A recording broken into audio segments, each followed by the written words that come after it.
Penyalahgunaan dadah juga telah menjadi masalah sejagat yang memberi kebimbangan kepada semua pihak, terutamanya kepada masyarakat, keluarga dan negara.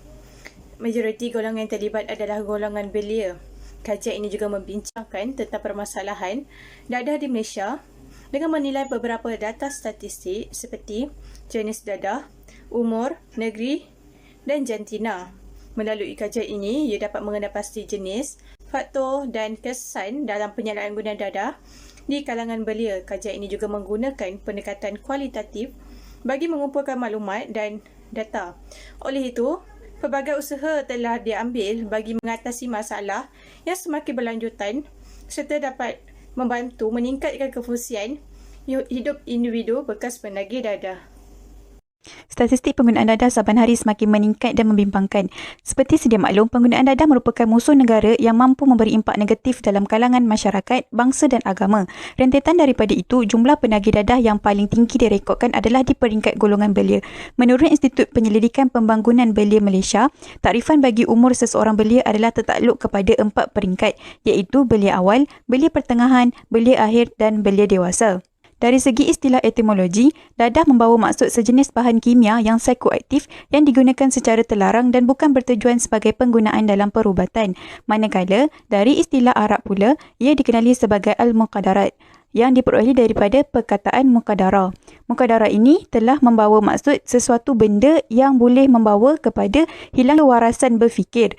Oleh itu, penggunaan dadah mampu membinasakan kesihatan manusia, malah pengambilannya tanpa henti boleh menyebabkan berlakunya kematian.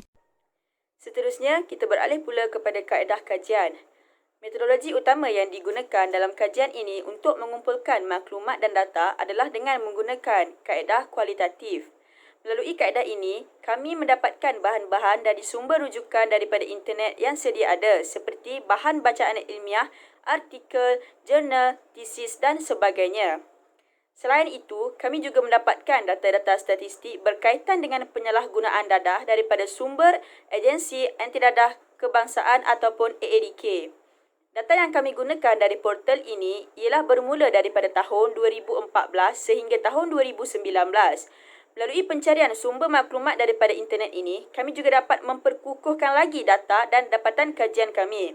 Hal ini dikatakan demikian kerana hasil penulisan ataupun kajian yang baik adalah berdasarkan daripada bukti-bukti ataupun sumber yang kukuh.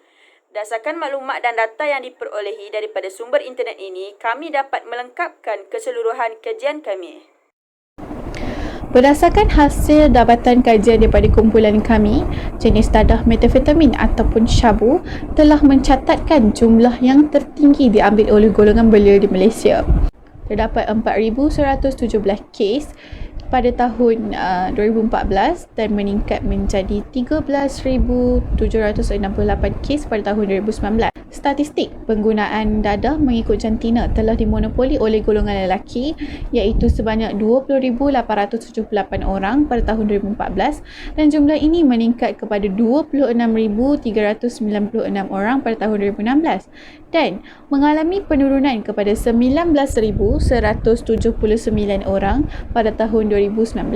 Manakala golongan perempuan pula mengalami peningkatan daripada 697 orang pada tahun 2014 kepada 1,066 orang pada tahun 2016 dan menurun kepada 831 orang pada tahun 2018 dan meningkat semula kepada 978 orang pada tahun 2019.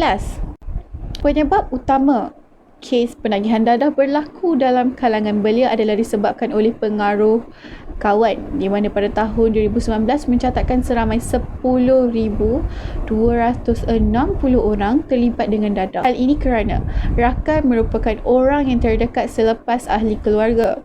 Golongan ini akan banyak meluangkan masa bersama dan berkongsi cerita serta memberi kepercayaan sepenuhnya kepada rakan. Akan tetapi, sekiranya diri sendiri mudah terpengaruh, maka tidak mustahil seseorang akan mencuba benda baharu. Bagi menyelesaikan masalah, mereka mudah mengikuti ajakan rakan dan terpedaya dengan kata-kata rakan mereka sendiri. Kesimpulannya, melihat kepada hasil kajian ini, kita dapat mengenal pasti jenis dadah yang sering diambil oleh golongan belia melalui beberapa statistik penyalahgunaan dadah di Malaysia. Kajian juga telah mendapati bahawa faktor pengaruh rakan sebaya merupakan faktor utama yang memberi kesan terhadap penyalahgunaan dadah dalam kalangan belia, diikuti dengan perasaan ingin tahu dan tekanan jiwa. Beberapa langkah dan program telah dicadangkan sebagai jalan penyelesaian dengan menekankan penglibatan semua pihak yang bertanggungjawab dalam membanteraskan penyalahgunaan dadah. Senario ini bagi dijadikan sebagai panduan pelbagai pihak dalam pembangunan belia di Malaysia.